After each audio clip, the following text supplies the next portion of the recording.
রাজধানীর প্রায় প্রতিটি ফিলিং স্টেশনের সামনে ঘণ্টার পর ঘণ্টা সারিবদ্ধ করে রাখা হয়েছে মোটরসাইকেল ও প্রাইভেট কার। কেউ এসেছেন ফজরের নামাজ পড়ে, কেউ আবার অফিস থেকে ছুটি নিয়ে। কারণ অকটেন ও পেট্রোল ক্রয় করা যেন এখন ধৈর্যের পরীক্ষা। মোটরসাইকেলের 2 লিটার তেলের জন্য অপেক্ষা করতে হচ্ছে 2 থেকে 3 ঘন্টা। ইরান ইসরায়েল যুদ্ধ এবং মধ্যপ্রাচ্যের উত্তপ্ত পরিস্থিতির কারণে তেল সংকটের শঙ্কায় গেল 2 দিন ধরে রাজধানীর ফিলিং স্টেশনগুলোর সামনের এমন চিত্র রোববারও একই রকম।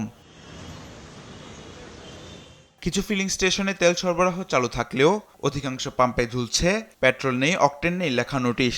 এই অবস্থায় তেলের খোঁজে এক পাম্প থেকে অন্য পাম্পে ঘুরে ব্যর্থ হচ্ছেন অনেকেই। পাম্পে দাঁড়াইছি আমরা 1.5 ঘন্টা হয়েছে, কই যে পাম্পের কোনো লোক আছে, এরা নোটিশ টানা রাখছে, একটা লোকও বলে না যে এরা পাম্পের লোক।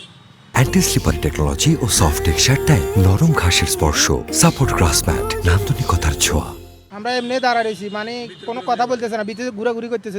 যে তেল স্বল্পতার কারণে অনেক অফিসের যে কর্মঘণ্টা সেটাও কিন্তু লস হচ্ছে। 200 গাড়ির পিছে সিরিয়ালে ছিলাম, ভোগান্তির তো কোনো শেষই নাই, মানে কি বলবো আর ভাষায় প্রকাশ করতে পারতেছি না। তেল তো পর্যাপ্ত আছে, তারপরও বলতেছে যে একটা সংকট আছে।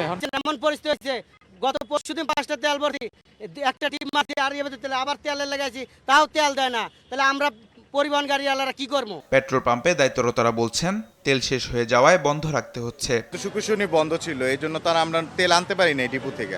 এই যে এখন তেল আসতেছে, রাস্তায় আছে, গাড়ি আসলে আমরা আনলোড করলে আবার তেল দিতে পারবো।